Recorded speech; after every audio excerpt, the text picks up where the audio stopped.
All right, so myurbanreport.com right now is joined by Salim Channel, who is, first of all, my brother, also a media professional who lives out in the Bay Area. And he also attended the funeral today of Oscar Grant, who, if you haven't been following the news, he's a 22-year-old young man who was shot in a very questionable incident involving BART Police, which is the Bay Area Rapid Transit. It's a rapid transit subway system that runs throughout the Bay Area. Today, Salim, you were able to attend the funeral. First of all, why'd you attend it, and what was the mood? What was it like? Well, first of all, the reason why I attended the funeral was because in my 10 years of being in the broadcast business, there have been only a couple of events that have touched me just personally and deep. Being that I am African American and the victim in this shooting was an African American, I feel as though it was an opportunity for me to come show my support, not only for the community but for the family of the gentleman who lost his life. A number of other things that came into my mind when I thought about why I was going to come this morning was that anytime a law enforcement officer loses his life, there's a huge show of support by the law enforcement community, meaning caravans of police officers' cars. And so my thinking was that although I didn't know the person personally who lost his life and didn't have an intimate relationship with his family, as a member of the African American community, I felt it was my responsibility to show my support by coming to the funeral. Funeral was it was a Baptist funeral, so there was plenty of song singing, a lot of reflection from close, near, and dear family members of Oscar Grant. Apparently this young man had an amazing influence on those who were close to him. A lot of tales of his maturity and how he was beyond his years. Although only 22 years old, he had a high impact and was a positive force in the lives of those who knew him.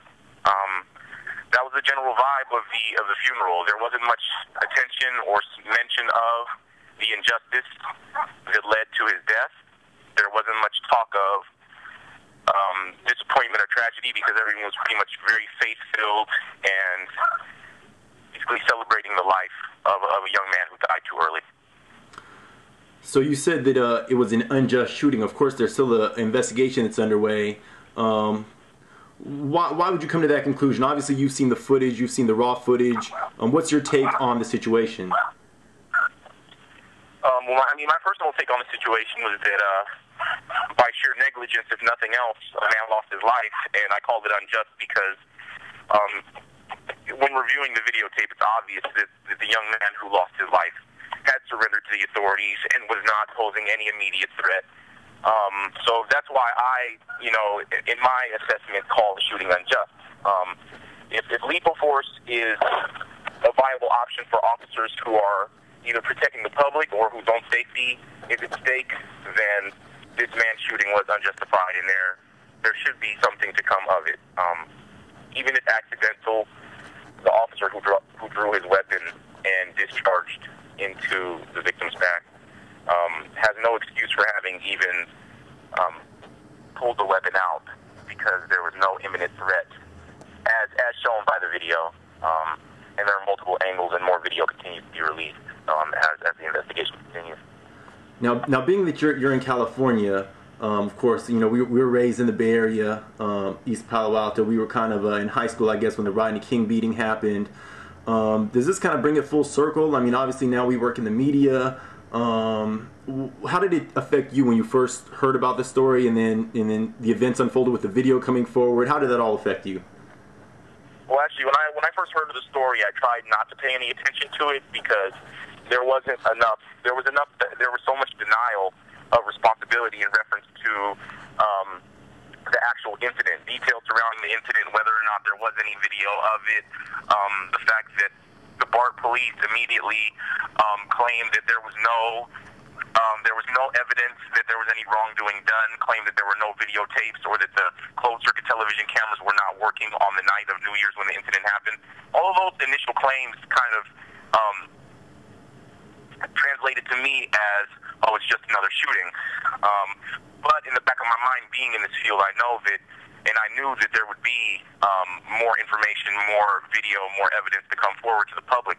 So I really ignored the story until, I'd say, Sunday or Monday when another video appeared which showed vividly the actual incident when the officer discharged the weapon, and that's when I took a special notice of it.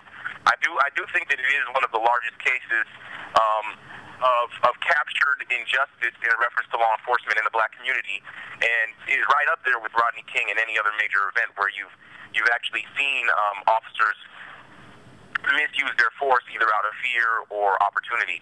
Another incident comes to mind when in Burbank last year in the Southern California area. There was an Air Force airman who was involved in a high-speed chase. He was a passenger, and a sheriff shot him. It wasn't a fatal shooting, but the sheriff was exonerated of all charges.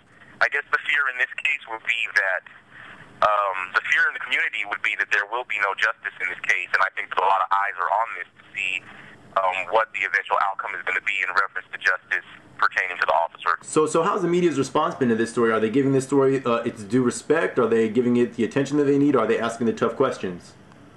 At the funeral today, I saw at least 4 to 6 television crews. They filmed most of the funeral. It's interesting actually going to a funeral after having covered funerals from the news perspective, actually going to a funeral and seeing the cameras lined up. Seems a bit ingenuine to see reporters who have no other, I'd say, intent to cover the story except for the tragedy aspect of it, and I think that the opportunity for people to voice their despair over what happened, it is healthy. It is good for the community to have a voice. It's just a matter now of how those reporters who covered this actual event go about filtering and choosing which angle to present the public. A sense of closure or a sense of, I'd say, how do you say, it's like, in the media, we do the business of helping the public deal with social tragedy, and so I'm interested to see later on this afternoon actually how they put it together and how they tell the story. Yeah. How do you think the community is going to move forward from this act? Well, one thing that was pointed out inside the funeral is that the family seems to have put all faith in God's hands. Of course, they have retained John Burris, who is a well-known attorney in reference to police brutality, especially deadly use of force in the African-American community, specifically minority community. So, although the family has great faith in God, they're obviously still going forward with legal proceedings, and the investigation by BART is still going on in reference to why the police shot. So the family seems to be hopeful, and people seem positive. They're making the best of a bad situation. And overreaching, I think that it's going to increase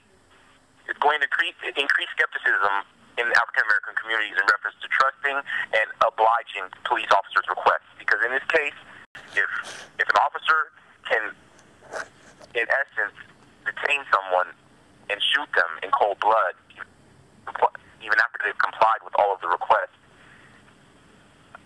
it intensifies the African American perception and distrust of the police, if nothing else. I think this is going to go on for a long time. I think that generations, at least the generation of young people who witness this, are going to have a lot of anger, and hopefully it doesn't result in the loss of more people's lives. I think there's a heightened sense of awareness in terms of what the police are capable of doing.